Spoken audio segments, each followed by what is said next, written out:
नमस्कार, मैं doctor Manju Mehrotra, assistant professor Armela PG college, affiliated Banaras Hindu university, home science department. आज मेरे व्याख्यान का टॉपिक है problem of old age and its solution, वृद्धावस्था की समस्याएं और उसका समाधान।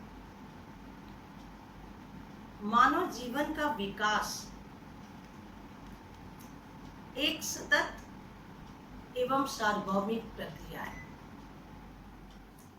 इस विकास क्रम में हम देखते हैं कि किसी भी पर्सन का जो विकास होता है वो प्रेगनेंसी से लेकर मतलब गर्भावस्था से लेकर ओल्ड एज तक क्रमशः एक श्रृंखला के रूप में होता जाता है, जिसमें सबसे प्रथम अवस्था pregnancy, infancy, babyhood, childhood, puberty stage, adolescence, adulthood, middle age, फिर ओल्ड एज आती है। यदि हम हिंदी में कहें तो गर्भावस्था, शैशवावस्था, बचपनावस्था, बाल्यावस्था, वयस्यंधी अवस्था, किशोरावस्था, प्रौढ़ावस्था, मध्यावस्था, फिर वृद्धावस्था आती है। वृद्धावस्था हमारे जीवन का अंतिम पड़ाव होता है। अब वृद्ध, हमारे समाज में वृद्ध को बहुत सारे रिस्पॉन्सिबिलिटी, उत्तरदायित्व और कर्तव्य दिए जाते हैं या उनकी जिम्मेदारी होती है। अब अलग अलग विद्वान के अनुसार वृद्धों की आयु, किसी ने 60 साल बताया, किसी ने 62 साल बताया, लेकिन जब हम आपको यह लाइफ स्पैन में, मानव विकास में, जब हम आपको बताते हैं एडल्टहुड से लेके मिडिल एज और फिर ओल्ड एज, तो हमारा एडल्टहुड 40 साल से शुरू हो जाता है और उसमें 40 से 55 तक मिडिल एज आती है। कई लोग 40 से 60 तक एडल्टहुड और मिडिल एज को कहते हैं, लेकिन 55 के बाद से ही हम क्रमशः वृद्धावस्था की ओर बढ़ते जाते हैं। वृद्ध हमारे समाज का एक बहुत बड़ा वर्ग है और वृद्ध जो अंतिम पड़ाव होता है उसके बॉडी में बहुत सारे चेंजेस होने लगते हैं। शारीरिक क्षमताएं, मानसिक क्षमताएं वीक हो जाती है, रिटायरमेंट स्टेज आ जाती है, जिसके कारण बहुत सारी समस्याएं उसके वृद्धावस्था में आती जाती है। लेकिन कई समस्याएं तो फिजिकली और मेंटली होती है, लेकिन कई समस्याएं ऐसी भी होती है जो वो खुद से अपने में अपना लेता है कि समस्या होती नहीं है लेकिन उसको खुद से लगने लगती है। तो हम आज आपको अपने व्याख्यान में ये डिस्कस करना चाहेंगे कि वृद्धों की समस्याएं कौन कौन सी हैं। तो हम जब शुरू करते हैं वृद्धों की समस्याएं को ध्यान में रखते हैं, तो सबसे पहले हम यह देखते हैं कि सबसे पहले रिटायरमेंट एज आ जाती है। मतलब जो भी व्यक्ति 60 साल से ऊपर की एज में, अलग अलग जगह कहीं कहीं रिटायरमेंट की एज 65 साल भी है, तो जब वो एक लंबा समय, मान लीजिए 25 साल से लेके 65 साल तक या 25 साल से 60 साल तक उसने नौकरी, व्यवसाय अच्छे से किया और अचानक से जब वो सेवानिवृत्त हो जाता है तो वो उसके लिए एक बहुत बड़ी समस्या हो जाती है। वो उन जो एक लंबा टाइम उसका खालीपन का होता है वो उसको एक्सेप्ट नहीं कर पाता है। दूसरा, जो सबसे पहले हमने कहा रिटायरमेंट की स्टेज, दूसरी प्रॉब्लम हमने आपको बताया कि वह अपने को रिटायरमेंट हो जाने के कारण से वह अपने को फैमिली से लोनली महसूस करने लगे, अकेलापन की समस्या है। अब मिडिल एज के बाद धीरे धीरे वो अपनी रिस्पॉन्सिबिलिटी से उसकी कम होती जाती है, उसके बाल बच्चों की शादी हो जाती है, वो नौकरी में या व्यवसाय में लग जाते हैं और वो रिटायर हो गया। तो सुबह से शाम एक बहुत बड़ा समय उसके पास है और काम करने को कुछ नहीं है। तो लोनली के कारण, अकेलेपन के कारण वो बहुत अधिक परेशान होने लगता है, जो उसके लिए एक समस्या हो जाती है। तीसरे पॉइंट में आते हैं तो मान सम्मान में कमी। अब 20 साल, 25 साल, 35 साल, अलग अलग व्यक्ति के अकॉर्डिंग उसने नौकरी किया, व्यवसाय किया, सोसाइटी में उसका बहुत मान सम्मान था, रोज अब अपने ऑफिस जाता रहा, कॉलेज जाता रहा, या किसी भी फील्ड में जहाँ भी वो नौकरी या व्यवसाय करता रहा, लोगों से मिलना जुलना था, सम्मान था। लेकिन अब स्थितियां परिस्थितियां बदल गई, अब वो घर में रह रहा है, लोगों से मिलना जुलना कम हो गया, तो उसको हर समय ऐसा फील होता है उसके मान सम्मान में कमी होती है, जबकि जरूरी नहीं है। आप ये समझिए कि उसके मान सम्मान में सही में कमी हो रही है। अब जब उसके खुद के बच्चे पूरे समय घर में नहीं रहेंगे तो कहाँ से उनको रिस्पेक्ट देंगे, और बहुत थोड़ा समय अपने बच्चों से भी मिलने का समय मिल पाता है, या बच्चे भी शहर से बाहर रहते हैं तो तीज त्योहार पे आते हैं, जो समय होता है फोन से या वीडियो कॉल से बात होती है, तो ये प्रॉब्लम वो अपने में एक सोचने लग जाता है कि हमारा समय के साथ साथ मान सम्मान में कमी हो रही है। फोर्थ पॉइंट पे हम आते हैं तो शारीरिक कमजोरी या शारीरिक जो चेंजेस, जो उसके फिजिकल चेंजेस जो है, उसके कारण जो उसको शरीर में बदलाव है और उसके कारण जो उसको प्रॉब्लम्स आ रही है। अब ओल्ड एज में आपके डाइजेस्टिव सिस्टम कमजोर हो जाता है, आँख की रोशनी, दांत टूट जाते हैं, बाल सफेद हो जाते हैं, चलने फिरने में दिक्कत होती है, हड्डियों की प्रॉब्लम हो जाती है। तो उन सब चीजों के कारण शारीरिक दुर्बलता आ जाती है, आपकी वर्क कैपेसिटी कम हो जाती है, कार्य करने की क्षमता कम हो जाती है, तो ये भी एक बहुत बड़ी प्रॉब्लम हो जाती है। फिर नेक्स्ट हम फिफ्थ पॉइंट में आते हैं, मेंटल टेंशन। अब वृद्ध व्यक्ति को खुद से मानसिक तनाव इतना ज्यादा, देखिए कहा जाता है ना, खाली दिमाग शैतान का घर। अब उसके पास काम करने का समय, काम खत्म हो गया है लेकिन समय बहुत ज्यादा है, अब उसको अपने समय को वो कैसे यूज करे ये उसे समझ में नहीं आ रहा है। तो उसके मन और दिमाग में अलग अलग तरह के टेंशन आता है। टेंशन क्या आएगा कि हमारे बच्चे हमारा ध्यान नहीं दे रहे हैं, घर में किसी तरह से छोटी छोटी बात पे झगड़ा, तो ये जो मानसिक तनाव वाली स्थिति होने लगती है वो उसके लिए एक बहुत बड़ी प्रॉब्लम हो जाती है। फिर नेक्स्ट हम कहते हैं मानसिक तनाव के बाद आर्थिक प्रॉब्लम, इकोनॉमिक प्रॉब्लम बहुत बड़ी। अब हर व्यक्ति तो सरकारी या अर्ध सरकारी जॉब में इन्वॉल्व होता नहीं है अपनी लाइफ में, तो जब नौकरी खत्म हो जाती है तो उसकी नौकरी खत्म हो जाएगी तो उसकी सैलरी आना बंद, क्योंकि सरकारी या अर्ध सरकारी सेवा में आपको पेंशन की व्यवस्था है। तो उस स्थिति में जब बंदा रिटायर हो जा रहा है तो उसके पास आर्थिक तकलीफ होना जरूरी है। वैसे स्थिति में उसे अपने छोटे छोटे खर्चों के लिए उसे अपने बच्चों पे आश्रित होना पड़ता है, डिपेंड होना पड़ता है, जिसके कारण ये बहुत बड़ी आर्थिक जो दिक्कत है ये बहुत बड़ी दिक्कत हो जाती है। फिर इमोशनल टेंशन या संवेगात्मक टेंशन, छोटी छोटी बात पे वो झगड़ा करने लगता है। फिर वो जो बेबीहुड और चाइल्डहुड वाला बिहेवियर है फिर ओल्ड एज में दिखाई देता है कि वो हर बात में जिद करता है, जो चीज के लिए मना किया जाए वही चीज करना चाहता है। तो ओल्ड एज में सबसे बड़ी प्रॉब्लम इमोशनल हो जाती है, संवेगात्मक व्यवहार में चेंजेस आता है, जिसके कारण उसको बहुत बड़ी प्रॉब्लम्स होती है।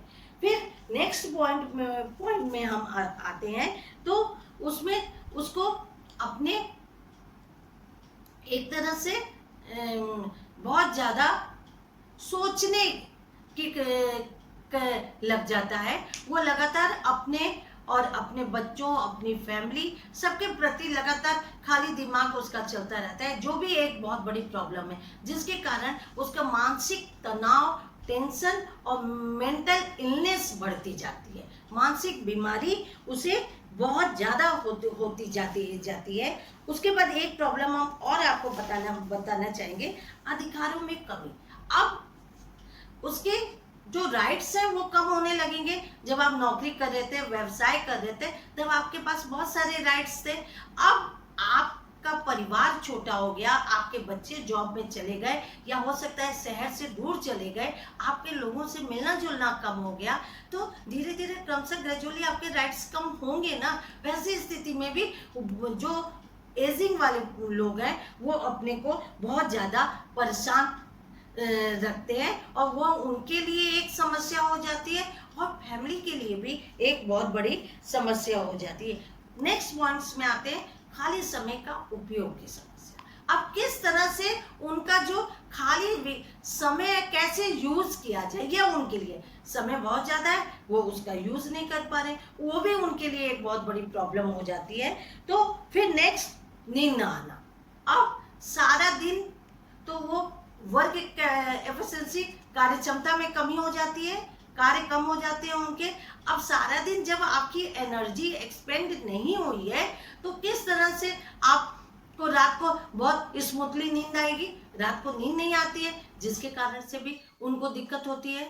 तो ये सारी प्रॉब्लम्स वृद्धावस्था की बहुत बड़ी प्रॉब्लम है। और हेल्थ इशू, हेल्थ से संबंधित बहुत प्रॉब्लम है, उनको हड्डियों की बीमारी या शारीरिक दुर्बलता या रोग से संबंधित ये सारी प्रॉब्लम बहुत ज्यादा होती है। तो ओल्ड एज में अनेकों प्रॉब्लम होती है, लेकिन सबसे बड़ी बात यह है, प्रॉब्लम ऐसी नहीं है कि आप उससे बच नहीं सकते हैं।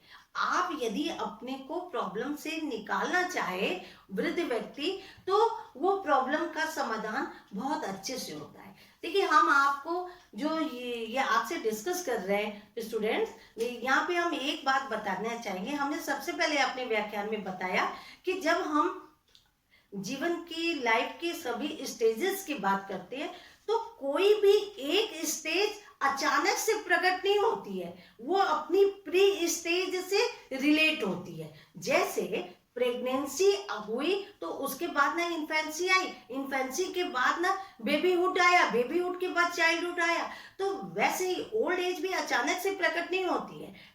एडल्टहुड, मिडिल एज, उसके बाद ओल्ड एज आती है। तो ओल्ड एज वाले व्यक्ति का ये रिस्पॉन्सिबिलिटी है कि वो अपनी ओल्ड एज के लिए अपने को पहले से प्रिपेयर करे, पहले से प्लान करे कि उसको अपनी ओल्ड एज कैसे टाइम बिताना है, स्पेंड करना है, कैसे अपने टाइम का यूज करना है, कैसे अपनी इकोनॉमिक प्रॉब्लम को समाधान करना है। इन सारी चीजों का यदि वो प्री प्लान करेगा, तो जो भी प्रॉब्लम्स उसके साथ फेस होने वाली है, वो प्रॉब्लम्स कम होती जाएगी। अभी हम आपको क्रमशः पॉइंट वाइज प्रॉब्लम का समाधान बताने की कोशिश करेंगे। सबसे पहले, ओल्ड एज को सोशल सिक्योरिटी देना चाहिए, सामाजिक सुरक्षा देके हम कुछ उनकी प्रॉब्लम्स कम कर देते हैं। जैसे अब उनको इकोनॉमिक दिक्कत, प्रॉब्लम, आर्थिक तंगी हो गई है, तो सरकार के द्वारा कुछ उनको पेंशन की व्यवस्था। देखिए, पेंशन सरकारी और अर्ध सरकारी नहीं होगी। मतलब नौकरी में यदि वो सरकारी नौकरी में या अर्ध सरकारी में होते तो नेचुरली उनको पेंशन मिलती होती, लेकिन इस समय सरकार को ऐसी कोशिश करना चाहिए जो 60 साल से ज्यादा उम्र के व्यक्ति हैं, उनको कुछ पेंशन की व्यवस्था किया जाए। हमारी सरकार ने कुछ पेंशन की व्यवस्था किया भी है, लेकिन दिक्कत यहाँ पे ये है कि हर व्यक्ति वहां तक पहुंच नहीं पाता है, क्योंकि ओल्ड एज वाले व्यक्ति खुद से कोशिश नहीं करता है। तो फैमिली की यह रिस्पॉन्सिबिलिटी है कि यदि सरकार की तरफ से पेंशन की व्यवस्था है, तो उसका उस व्यक्ति के लिए जो भी फॉर्मेलिटीज है उसको कंप्लीट करे कि उसको पेंशन मिल पाए। दूसरा, उसका बीमा करा दिया जाए, उसका हेल्थ इंश्योरेंस करा दिया जाए, जिससे कि उसको सुविधा हो जाए। सेकेंड पॉइंट्स में हम आते हैं, तो वृद्धजनों के लिए चिकित्सालयों में, नर्सिंग होम में इस तरह की सुविधा दिया जाए कि उनको कुछ छूट मिले, कुछ जो दवा है वो कम कीमत में मिले, जिससे कि वो अपनी प्रॉब्लम्स का समाधान कर पाएंगे और उनका जीवन अच्छे से बीत पाएगा। फिर नेक्स्ट हम कहेंगे कि उनके मनोरंजन के व्यवस्था करके। फैमिली की भी ये ड्यूटी है कि कुछ ऐसा अरेंजमेंट किया जाए कि वृद्ध व्यक्ति जो अपना समय उनके पास है उसका कुछ अच्छे से मनोरंजन करके, घर में खेल कूद करके या अपने एज ग्रुप के लोगों के साथ टाइम बिताएं कि जिससे उनको अच्छा लगेगा। फिर नेक्स्ट हम आते हैं अलग से आवास निर्माण करके। हम यहाँ पे एक बात ये क्लियर कर दें, अलग से आवास निर्माण करने का मतलब हम ओल्ड एज होम को नहीं कह रहे हैं। हम कह रहे हैं कि मान लीजिए एक पेरेंट्स है, माता पिता है, उनका एक बच्चा है जो वो नौकरी करने विदेश चला जाता है और माता पिता में से कोई एक व्यक्ति एक्सपायर हो चुका, फैमिली में क्या बचा, या तो माता जी बची या तो पिताजी। ऐसी स्थिति में बहुत बड़ी प्रॉब्लम है कि घर में व्यक्ति का अकेले रहना। तो यदि पहले से इस तरह से प्लान किया जाए कि जिस जगह व्यक्ति रहता है या जिस ऑफिस में, जिस इंस्टीट्यूशन में काम करता है, पहले से प्री प्लान करे कि उसके एज ग्रुप के जो लोग हैं, पहले से एक ऐसे घर का निर्माण करें कि उस एज के, मतलब एजिंग ग्रुप के सब लोग जब रिटायर होंगे तो वहां रहेंगे। तो ऐसे उन लोगों को बहुत ही मेंटल सपोर्ट मिलेगा और ओल्ड एज वाले व्यक्ति की बहुत अच्छे से केयर हो पाएगी। क्यों कि सब लोग एक साथ रहेंगे तो एक दूसरे का सहयोग होगा और एक दूसरे की सुरक्षा, एक दूसरे की केयर कर पाएंगे। तो ऐसी व्यवस्था करना चाहिए। फिर वृद्ध जनों का एक संगठन बना के किसी कॉलोनी में या किसी एरिया में, किसी क्षेत्र में जहां भी आप रहते हैं, एक ऐसा क्लब टाइप बनाए कि और एक वीक में 2 दिन या 3 दिन अब ऐसा निश्चित करें कि उस टाइम मतलब 1 घंटा जो एजिंग ग्रुप वाले लोग हैं वो जाके मिलेंगे और आपस में एक दूसरे के साथ अपनी दिनचर्या का बातचीत करेंगे, जिससे कि ओल्ड एज वाले व्यक्ति को अच्छा भी लगेगा और उनका समय बहुत स्मूथली अच्छे से बीतेगा। फिर नेक्स्ट पॉइंट हम कहते हैं कि यदि ओल्ड एज का व्यक्ति थोड़ा सा भी उसमें वर्क एफिशिएंसी है तो कुछ ऐसे उसको छोटे मोटे कार्य में लगाना, मतलब कोई अपने से कोई 4-5 लोग मिलके कोई छोटा रोजगार शुरू करें जिसमें वो इन्वॉल्व हो तो उनका भी समय अच्छे से बीतेगा। नेक्स्ट हम पॉइंट्स में करते हैं उचित सम्मान देके। परिवार वालों, यदि फैमिली में 4-5 लोगों का परिवार है या सोसाइटी में भी लोगों का यह कर्तव्य होता है कि जो एज ग्रुप वाले, एजिंग वाले लोग हैं उनको आप उचित ऑनर दीजिए, सम्मान दीजिए। देखिए यहाँ पे एक बात हम अवश्य कहना चाहेंगे कि हमने आपको सबसे पहले स्टार्टिंग में बताया कि मानव विकास के क्रम में सारी प्रोसेस, जो स्टेजेस की प्रोसेस है वो क्रमशः एक श्रृंखला के रूप में आती है। तो हर व्यक्ति के साथ ओल्ड एज आना है और हर व्यक्ति को प्रॉब्लम होनी है, तो आप भी जो देंगे वही ना पाएंगे।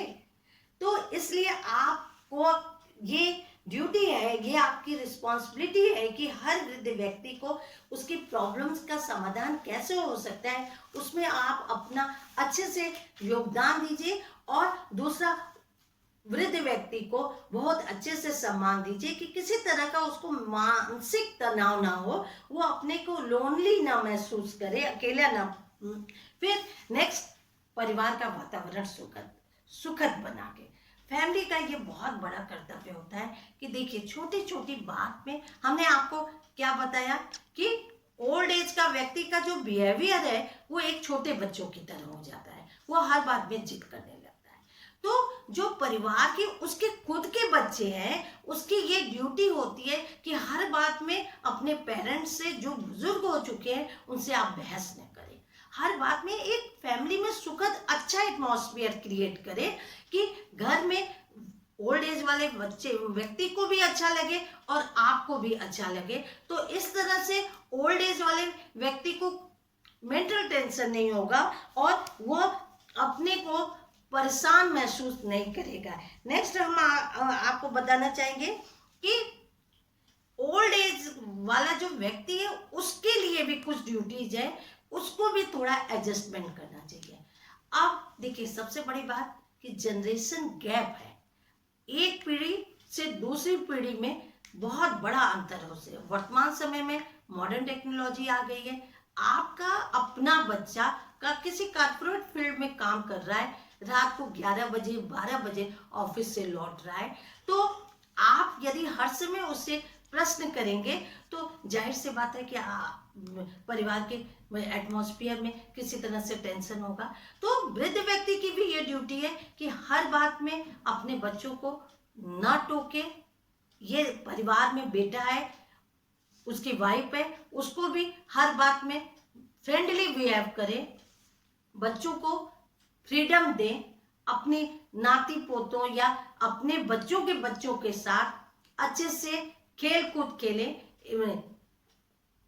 और अच्छे से समय व्यतीत करें कि जिससे कि परिवार में अच्छा वातावरण बने रहे। फिर साथ ही साथ जो ओल्ड एज का व्यक्ति है, परिवार में उसके बच्चों का यह रिस्पॉन्सिबिलिटी होना चाहिए कि परिवार में एक टाइम का डिनर या देखिए लंच तो हो नहीं सकता है, तो कोशिश किया जाए कि रात का डिनर एक साथ बैठ के खाए। अब मान लीजिए कि बेटा देर रात को लौटता है तो परिवार के और सदस्य ओल्ड एज के व्यक्ति के साथ बैठ के खाना खाएंगे, उसको सम्मान देंगे, तो एडजस्टमेंट प्रॉब्लम और जो वृद्ध व्यक्ति की समस्या है वो धीरे धीरे कम होगी और परिवार का वातावरण सुखद होगा।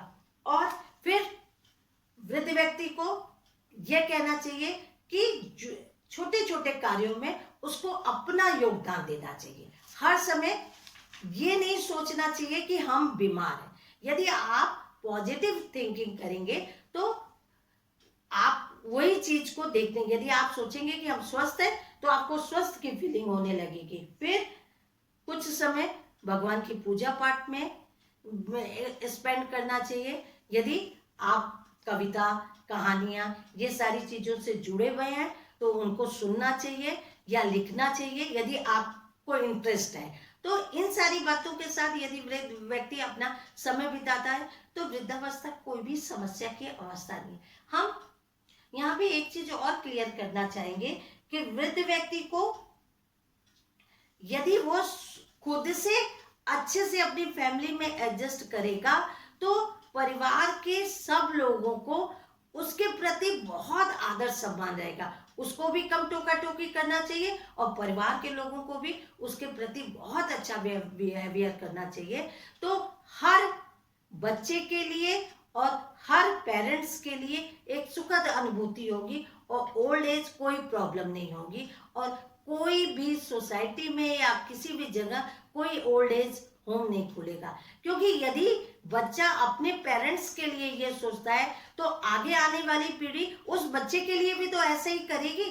तो आज हमने यहाँ पे आपको ओल्ड एज की प्रॉब्लम्स और उसका समाधान का डिस्कस किया। यदि आपको कोई क्वेरीज होगी तो आप हमसे पूछ सकते हैं, कमेंट्स बॉक्स में अपने क्वेश्चंस डाल सकते हैं। Thank you very much.